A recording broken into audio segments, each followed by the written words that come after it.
clarifying our messaging and launching a novel business idea. Hey Indie Hackers. I'm Naveen, the co-founder of Crowdraising. I started out consulting in tech and innovation strategy, and now I'm working full-time on crowdraising. We built Crowdraising to usher in the future of work. It is a platform for collaborative action online, similar to crowdfunding, but where members pledge time instead of money. We have a community of more than 200 people who are working on projects and getting rewarded. The community is full of entrepreneurs and artists who are dedicated to bringing their next project to fruition. We currently have 23 campaigns in the pipeline, including some social businesses and awesome games. What motivated you to get started with crowdraising? I had just quit my corporate job at an innovation department at a large, fast-moving consumer goods company. I was constantly frustrated with the missed opportunities to streamline the process and get to results. I was consulting, but that still wasn't at the scale I desired. I met Max, my co-founder, while we were working separately on similar ideas around bringing concepts to life, so we decided to join forces to build crowdraising. Sparks flew, and after some elbow grease, here we are. Max and I are huge believers in ownership over data and creating value for people. We are also contributors to HN and Quora. We give unsolicited advice on Twitter, and we're always willing to support entrepreneurs. We're huge fans of the hacker culture and want to power a future where people can create solutions to problems irrespective of their backgrounds. Always solve real problems and have skin in the game. It's easy to see when an entrepreneur's heart isn't in it.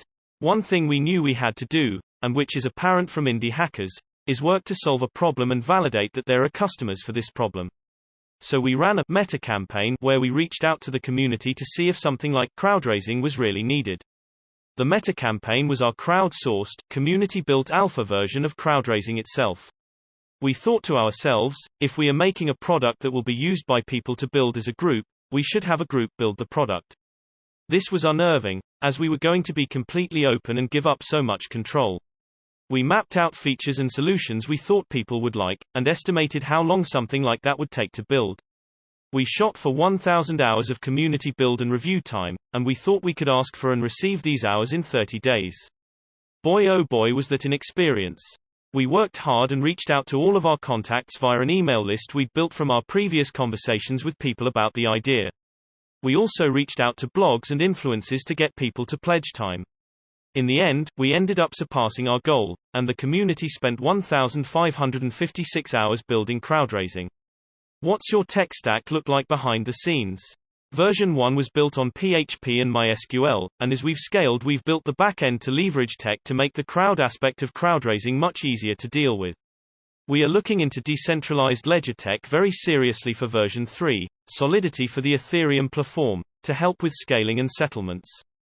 By the way, I have a computer science background and my co-founder is a lawyer plus hacker, which is an incredible combo. What marketing strategies have you used? How have you attracted users and grown crowdraising? We reached out to our networks and posted on Hacker News, HN, Product Hunt, PH, and Quora to get our initial bump of traffic, but it wasn't as large as we expected. On HN, for example, Max and I actually got better results when responding to other people's posts like this one. As for PH, we had a great hunter submit us to their website, but the resulting traffic was quite low. The digital efforts that got us the most attention were twofold. First, our open letter to the Assembly Made community, a predecessor of our idea, was featured on Hacker Noon. Also, Inc. magazine reached out to us, special thanks to Sonia Mann, and wrote a review of crowdraising. We were also constantly testing and changing the homepage, taking it through at least 3 significant rounds of changes. We listened to our community, who were very honest and gave us good direction. Our biggest advantage has been having a network of people we can trust to provide honest feedback. The first version of the homepage was pretty confusing, with literally every feature listed alongside a timeline and a list of target audiences. We showed it to our board and a few friends, and they hated it. Initially, we had a 2-step process. 1. Come to crowdraising to understand the concept, and 2. Click to another page to pledge time to the meta campaign. We eliminated the first step and began sending crowdraising.co visitors directly to the meta campaign, with the first option being pled. Time. Our passion lies in helping entrepreneurs get from 0 to 1, so our product needs to be easy to use and address the real issues facing people who are working to solve problems themselves. Our scope has always been defined as idea to product, but what we've had to work out is, in which industry, vertical, niche can we be most helpful? Of the initial interest we had, there were three kinds of businesses that wanted to be on crowdraising: people who knew what they wanted built, but didn't know how to do it or what the functional parts of their MVP, minimum viable product, aka prototype, were. People who knew exactly which part of their idea could be community sourced and also knew which community to target. People who had an idea and built their own MVP, but wanted community help with reviews or feature selection. Since then we've found that we work best for people who have an idea of at least the functional blocks of their business or project. We, like most entrepreneurs, are focused on letting people see the features of our business rather than telling them how we're solving problems for them. We've recently started our content marketing plan, and have interviews with our advisory board and our incredible founders coming up. How does your business model work, exactly? Everything we do is in search of providing maximum value to the campaigner, i.e. the project creator asking people for their time. We charge people $200 per month to run their campaign, although all of our initial beta testers got a complimentary campaign. We also give discounts to non-profits and open source projects. In fact, our first paying customers have been non-profits. We've had interest from an educational non-profit doing social impact work in India, and from Nourish Local, a food co-op in Denver. We've also had interest from some big educational and STEM initiatives in Colorado and New York. They believe in the mission of crowdraising, and frankly we were the most efficient option for them. We plan to go into B2B, business-to-business sales, where crowdraising can power open innovation and intrapreneurship campaigns. There are some learning and service-oriented revenue streams that we will launch when we are at the scale to do it. If our revenue mostly comes from corporate clients, then we can work on giving our entrepreneurs even more services.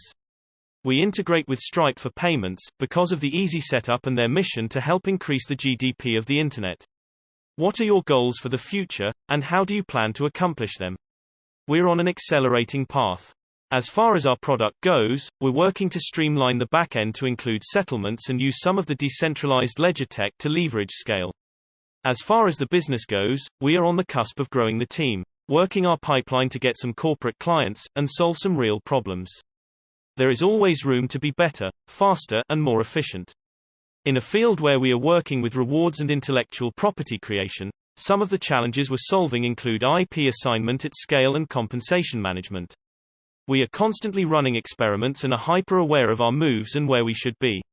What are the biggest challenges you've faced growing crowdraising? Messaging was a challenge in the first few weeks for us.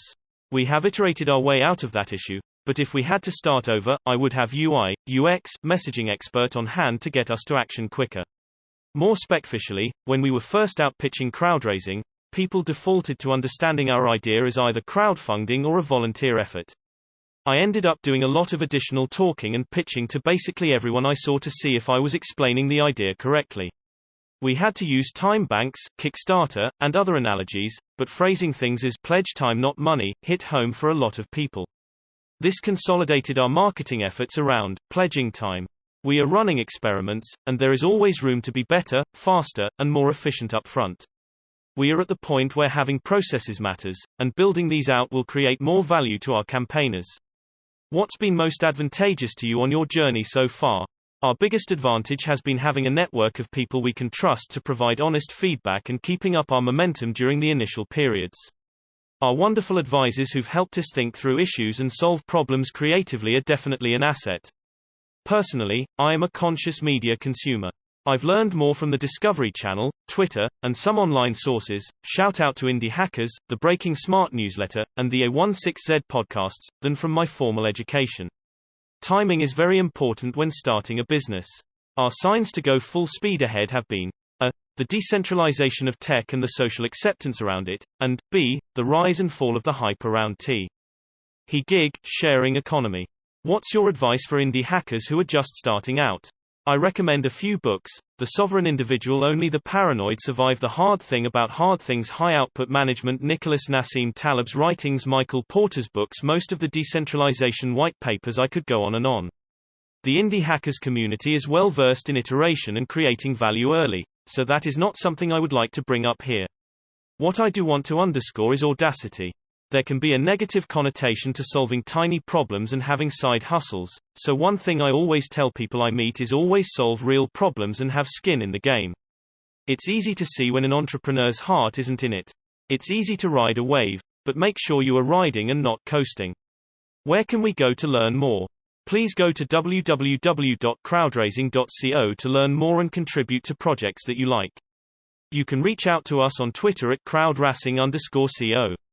You can always reach me personally on www.naveenmishra.co.